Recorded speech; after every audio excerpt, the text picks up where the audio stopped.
committee has started to uncover a grand criminal enterprise.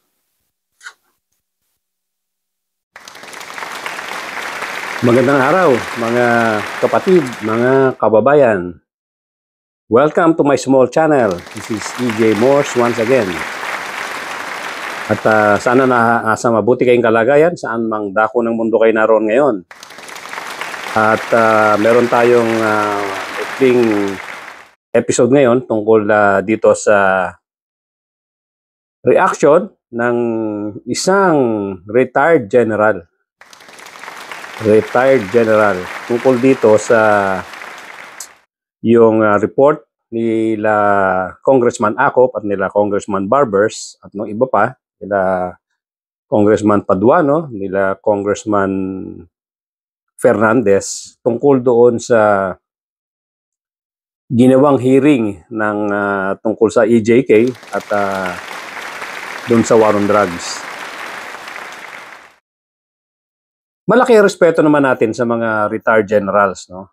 Kaya lang, of course, may karapatan naman tayo mag-react doon sa kung hindi natin nagugustuhan din yung reaction nila, yung kanilang inilabas sa kanyang blog, certain Johnny, retired general daw siya, at sinasabi niya na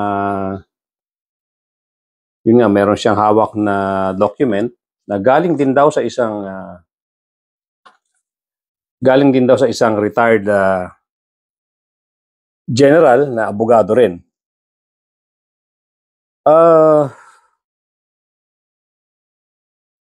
With all due respect, sir, at sa ating mga retired general, of course, inisa-isa niya, no, yung hindi niya nagustuhan tungkol dito sa report ni Congressman Acop. Ang question lang, sinentro niya kay Congressman Acop yung kanyang mga questions, no, na sinasabi niya, parang wala daw alam sa batas. Congressman ka pero parang wala ka namang alam sa batas. Itong si Congressman Acop. Although alam naman natin na lawyer din ito, si Congressman Acop. Pangalawa, hindi lang naman si Congressman Acop ang nag-imbestiga nitong war on drugs ni Digong Duterte. Kaya hindi ko rin maintindihan bakit nakasentro ka, Mr. General, nakasentro yung iyong mga sinabi, yung questions kay Congressman Acop. Parang doon ka nagagalit sa kanya. At sinabi mo nga na parang walang alam sa batas. Of course, disagree tayo dyan. Unang-una, sa dinami-dami ng mga lumabas na witnesses, may mga hawak na dokumento, at ang 7 nga dito, doon sa mga witnesses na to, ay mga dating tauhan ni Digong Duterte. Mga insiders ito. So hindi mo pa pwedeng tawaran yung mga nalalaman nito. Hindi biro ang kanilang mga testimony. Hindi biro ang kanilang nalalaman dahil mga insiders ito. Yang sila Garma, sila Asierto, yang si Las Cañas, si Matubato. Ang tagal na trabaho niya kay Digong Duterte. Mr. General, with all due respect again. Kaya hindi ko rin kayo maintindihan na mayroon din palang mga kaibigan natin, mga retired general na one-sided din. Nakatingin lang sila doon sa, siguro, naging kaibigan nila si Rodrigo Duterte. Siguro may mga close friends sila na naging close kay Digong Duterte. Hindi natin alam. Pero,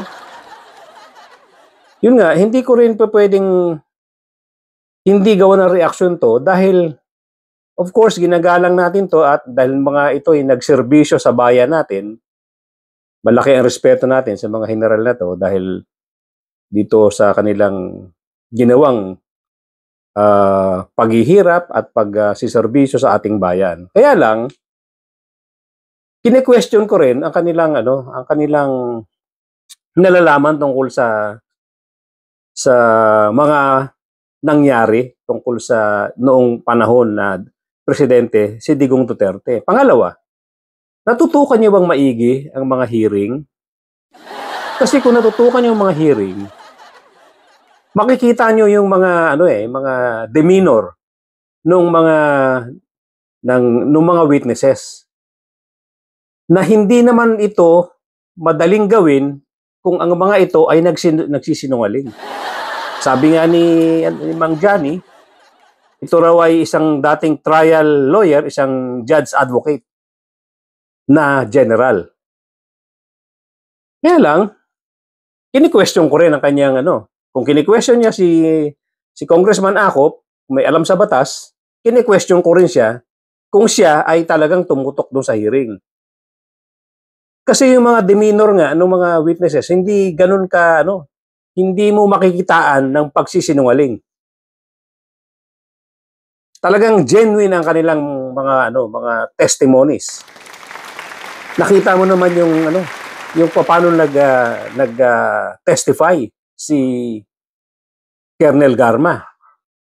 Paano nag-testify si Colonel Asierto. Paano nag-testify si Las Cañas.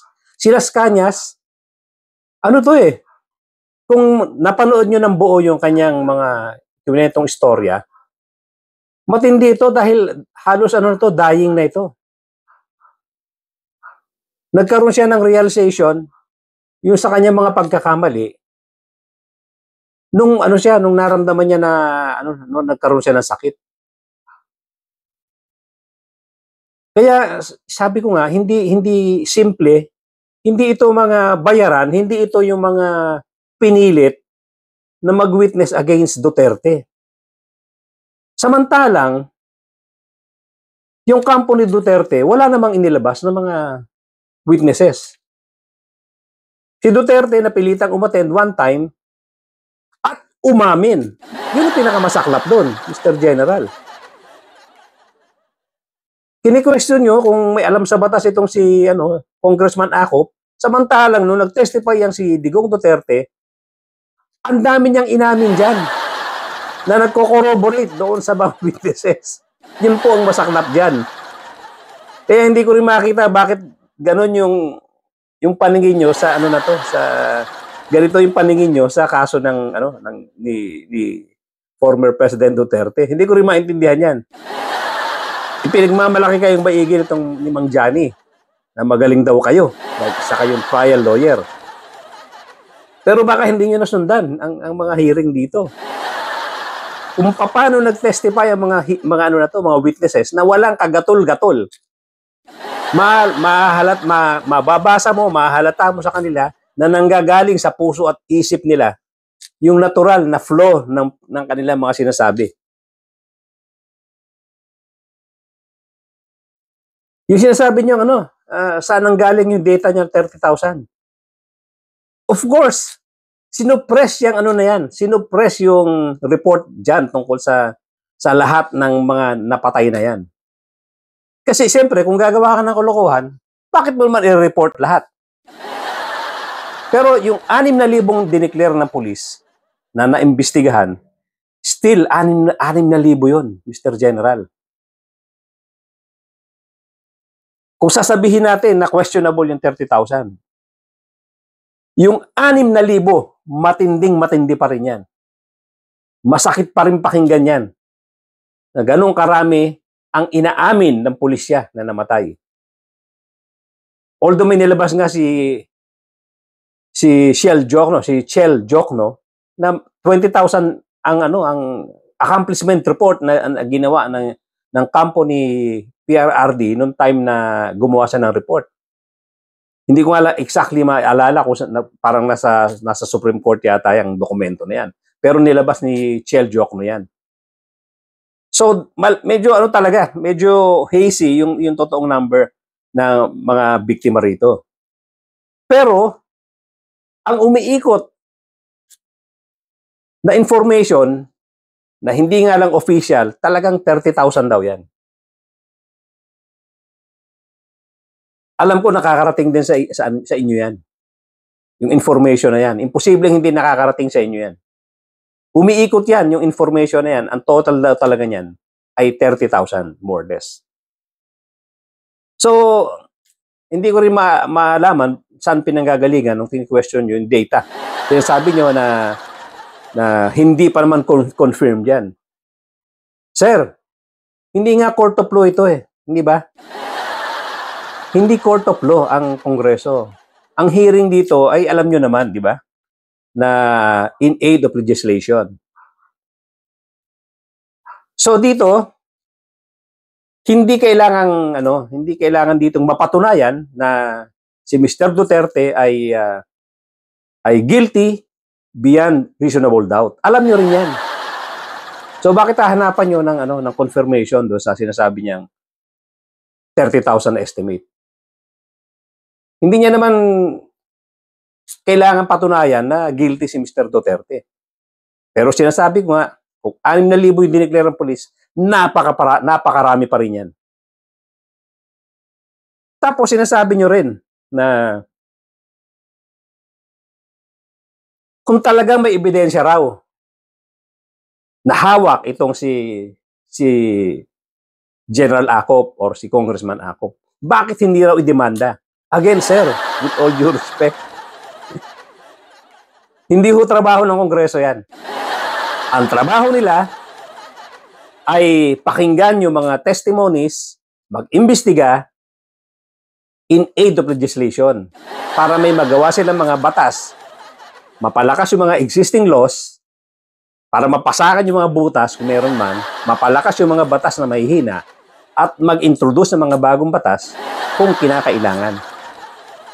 Bakit mo hahanapan si Congressman Acop na mag-file ng demanda? Parehong-pareho diyan sinabi ni Digong Duterte. Alam mo yun, yung mga palusot na ganon? Yung grandstanding ka lang, yung pinapakita mo sa publiko na hindi ka kinakabahan, na pinoproject mo na hindi ka guilty, kaya sinasabi niyan, kung may ebidensya kayo, idemanda nyo ako. Darating naman yan. Pero hindi Kongreso magagawa niyan. Alam nyo naman po yun, Mr. General. Alam nyo po yun. Bakit dinidare nyo si Congressman Acop na magdemanda? Palabas din lang yan eh. Katulad din palabas ni PRRD. Para hindi siya mapahiya sa publiko dahil alam niya, buong Pilipinas ang nanonood sa kanya, ipoproject niya na hindi siya guilty, ipoproject niya na confident siya na wala siyang kasalanan, kaya naghahamon siya na idemanda siya. Bakit sinasakyan niyo yun? Sabi nga ni Mang Johnny, kayo ay isang napakagaling na abogado, trial lawyer daw kayo. Bakit hanapan niyo ng demanda ito si Congressman Acop? Hindi trabaho ng Kongreso yan. Antayin nyo. Ang DOJ magpa-file yan. At bakit daw hanggang ngayon wala pa nagpa-file na kaso? Again, kung kayo ay trial lawyer, ako hindi ako lawyer. Pero, alam ko ang proseso. Alam ko ang proseso. Hindi porke may investigasyon na sa Kongreso, pwede na ituloy-tuloy sa korte yan, idemanda. Panghahawakan mo lang yung investigasyon ng Kongreso. Again, kung mga lawyers kayo, kung trial lawyer kayo, alam niyong mali yun. Ang DOJ, kung sila ang mag-file ng demanda, ay mag-iimbestiga uli. Klaro po ba? Tama po ba yun? Kasi, yun nga, sinasakyan natin yung style ni PRRD na pagharap ng camera, nakaharap sa publiko, gusto niyang magdrama, i-dramatize na wala siyang kasalanan, na confident siya, na gusto niya, demanda nyo na ako. Drama. Kasi alam mo naman, siya rin naman piskal siya. Ang tagal niya naging fiskal, pinagmamalaki niya palagi. Matagal siya naging fiskal, pinibida niya palagi yan. Pero, Gusto niya antimano magdemanda na. Bakit daw hanggang ngayon wala pang demanda? Kung magdidemanda, ididemanda ka talaga dyan, Mr. President. Kaya lang, hindi porke tapos na investigasyon sa Kongreso o may investigasyon na ginawa, diretso na kagad sa korte yan. Gagamitin mo yung dokumento, gagamitin mo yung investigasyon ng Kongreso. Siyempre hindi. Alam niyo yan. Kung kayo ay trial lawyer, natural mag-iimbestiga muna ang DOJ. Nakakahiya naman yata yun. Bigla na lang magdidemanda ang DOJ na walang effort, na walang investigasyon. Kukunin lang yung resulta ng investigasyon ng Kongreso. Hindi tama yun. Kahit na hindi ako abogado, alam ko yun. Nagpi-fishing expedition lang daw ang Kongreso. Sa totoo lang, para sa akin, ang investigasyon sa Kongreso may kasama talagang fishing expedition. Dahil hindi nga court of law yan. Klaro ba, Mang Johnny? Hindi court of law yan. Mag-fishing expedition talaga yan para ilabas lahat ng katotohanan, para malaman kung may nasaan ng kahinaan ng batas, para malaman kung ano ang kakulangan ng batas. Kasama yung fishing expedition dyan. Dahil nga hindi court of law yan.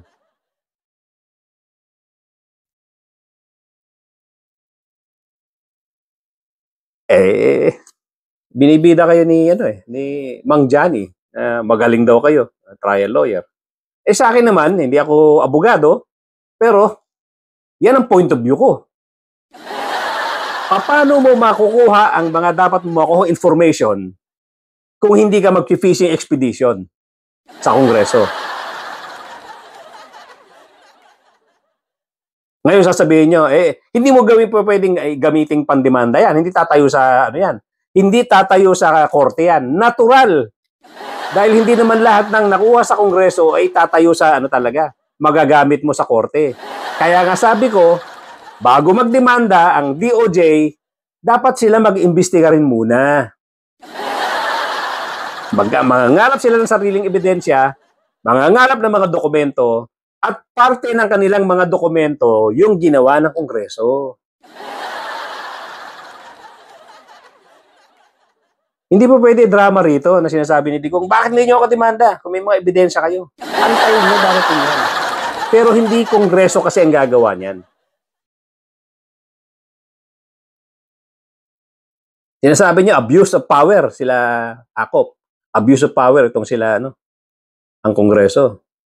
I don't agree. I don't think so. Ginagawa lang nila ang trabaho nila. Ang problema lang dito, pag nasa kabilang kampo ka, lahat ng ginagawa ng Kongreso, negative ang tingin nyo. Yun lang yun. Pero ang totoo lang, sa totoo lang, ginagawa nila ng tama ang trabaho nila. At binibigyan nila ng tsansa magsalita itong mga taong ito. Binibigyan nila ng tsansa. Kaya nga, sumipot isang beses si Digong Duterte. Yun nga, nagkalat. Paano nyo didepensahan yung mga inamin ni Digong Duterte doon? Siya na nga umamin na meron daw talagang death squad. Na itong sila Bato de la Rosa mga mga commander ng death squad. Tapos biglang babawi. Sasabihin naman ni Bato, joke lang. Siya na nga mismo umamin Di ba? Paano niyo pasusubalian yon? Binolunteer niya information na totoo may death squad. Ngayon, inamin niya rin na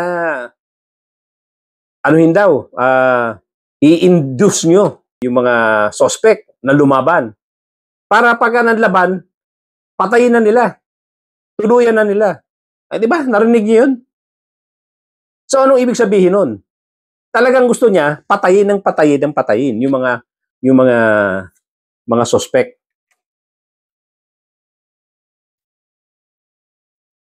ayaw niya na magkukulong kasi pakakainin pa daw ng gobyerno. Hindi ba inamin niya yan? Saan nang gagaling itong mga, yung mga reaction nyo? Na gigil ka gigil na gigil kayo kay Congressman Akop. Samantalang, si Digong Duterte na mismo umamin ng mga kasalanan niya. At demanda na nga lang daw sa korte. Sabi niyo pa na one-sided at wala naman daw ang Kongreso, wala naman daw inimbitahan na mga biktima ng mga napatay. Bakit hindi yung itanong kay Bato de la Rosa yan? Siya yung hepe ng pulis nung karamihan ng maraming namamatay. Kung ikiniklaim nyo, ng time na yun maraming napapatay ang mga masasamang tao, dapat alam ni Bato de la Rosa yan. Siya ang sumagot niyan. At yung iba pang mga naging si Populis nitong si PRRD nung nakaupo siya. Sila si Debolsina, si Albayalde. Yan, mga naging hepe yan. Sa kanya nyo itanong yung mga sinasabi nyong bakit hindi kung ilan yung mga nabiktima ng mga ng masasamang tao na yan. At ngayon sigurado ko, yung mga napapatay, iniimbestigahan ng maayos yan. Pero kung kiniklaim nyo na merong mga namatay nung time na merong war on drugs, nung panahon ni Duterte, maraming napatay din ng mga biktima na hindi mga involved sa droga o mga mabubuting tao na napatay ng masasamang tao. Kung yan ang question nyo, itanong nyo kay Bato de la Rosa, kay Debolsinas, kay Albayalde. Kung naimbestigahan nila. Dapat alam nila yan. Huwag nyo isisi ngayon sa present government kasi sigurado ko, yung mga napapatay ngayon, naiimbestigahan ng maayos yan. Yung time ni Duterte, yun ang hindi namin alam. Paano mong iimbestigahan ng maayos yun? Paano mong ihiwalay yung biktima ng war on drugs at saka yung biktima na sinasabi nyo na biktima ng masasamang loob? Yun ang dapat trabahuin nila Bato de la Rosa. Dapat may data sila niyan. Yan sila Debolsinas. Dapat may data sila nun. Sila Albayalde, dapat may data sila niyan. Huwag niyong ibato ngayon dito sa present administration yung ganyan tanong. Dahil babalik at babalik kay Bato de la Rosa yan. Babalik at babalik sa time ni PRRD yan. At sabi niyo pa, matutuwa yung masasamang tao, yung masasamang loob dito sa ginagawa nila ako. I don't think so. Hindi na naman po ako agree dyan. Dahil sigurado ko, umiiral ang batas ngayon. Umiiral ang batas ngayon. Hindi ko alam saan nanggagaling yung sinasabi niyong bumalik na naman yung criminality, bumalik na naman yung droga. Kung ano yung lumalabas sa bibig ni Digong Duterte, ini-echo nyo lang eh. Kasi gusto niyang palabasin na mas maganda talaga yung time ni Digong. Mas maayos yung time ni Digong. Ngayon, nagbali ka na yung droga. Nagbali ka na yung masasamang loob, nagbali ka na yung mga adik. Sagutin niyo muna yung accusation ni Senator Trillanes na ang malalaking shipment ng droga ay nanggagaling sa mga Duterte. Yun accusation ni Trillanes. Yun ang mabigat. Kasi malakihang importation ng droga ang sinasabi. At lang daw, yun nga, pati sa report ng Kongreso, sinasabi nga na yung war on drugs ay isang smoke screen lang para patayin din yung kanilang mga karibal na mga nagpaparating ng droga.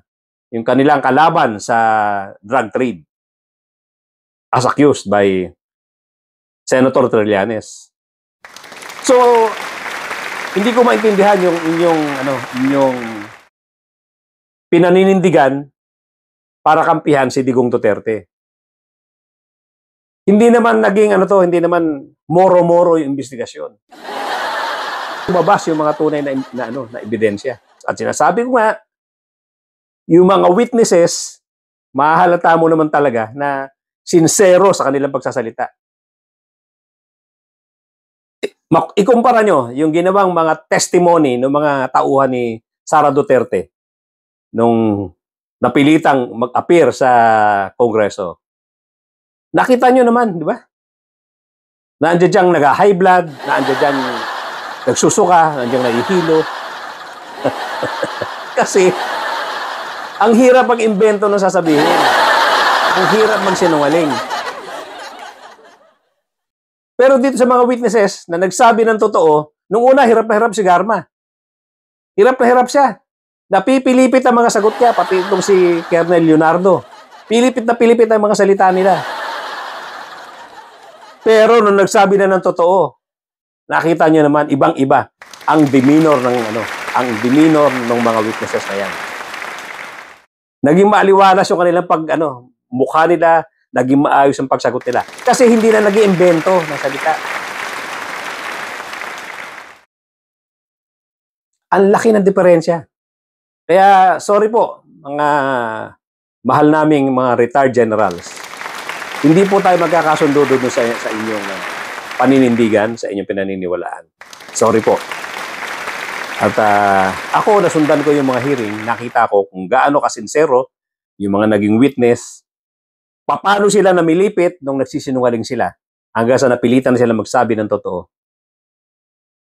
At nung magsabi ng totoo, naging maaliwalas ang kanilang mga mukha, ang kanilang pagsasalita. At naging very, emotional si Garma. Humahagulgul sa iyak nung nagsasabi siya ng totoo. Walang nanakot, walang namilit.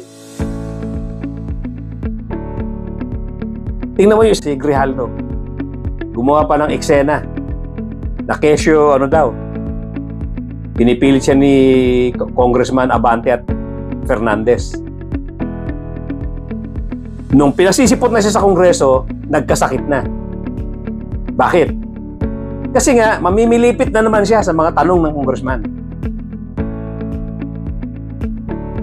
Ginamit siya ni Bato para mag-witness ng inventong testimony. Ngayon, nung pinasisipot na siya, ayaw na lumabas sa ospital. Samantalang, balikat yung operasyon niya. One day lang yan, nakakapaglakad na. Siya ilang araw na, ayaw umalis sa ospital. Ganyan na sinasabi kong, pag magsasabi ka ng totoo, madali lang yan. Pero pag ayaw mo talaga magsabi ng totoo, pag magsisinungaling ka, napakahirap niyan. Lahat ng klaseng sakit, mararamdaman mo. Lahat ng klaseng dahilan gagawin mo. Kahit nasakit lang kahit nasakit lang sa ngipin, sasabihin mo, hindi ka makalakad. Ito, balikat, ayaw na lumabas sa ospital.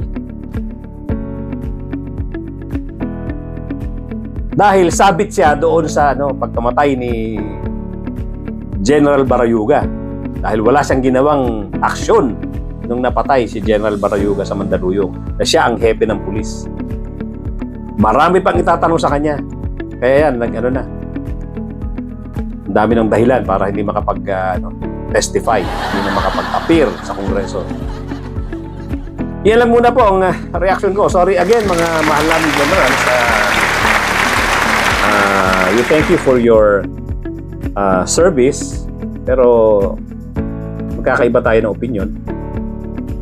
But then again, kailangan natin magsalita, kailangan natin i-air yung ating side. So yun ang aking side, sorry na lang. Thank you so much at mga kababayan, hanggang dyan lang muna. Para doon sa mga bago lang sa aking channel, kindly subscribe and please hit the notification bell, pati na rin yung like button. Paki-share na rin para marami makahanap ng ating channel. Thank you so much at I will see you again. Thank you so much.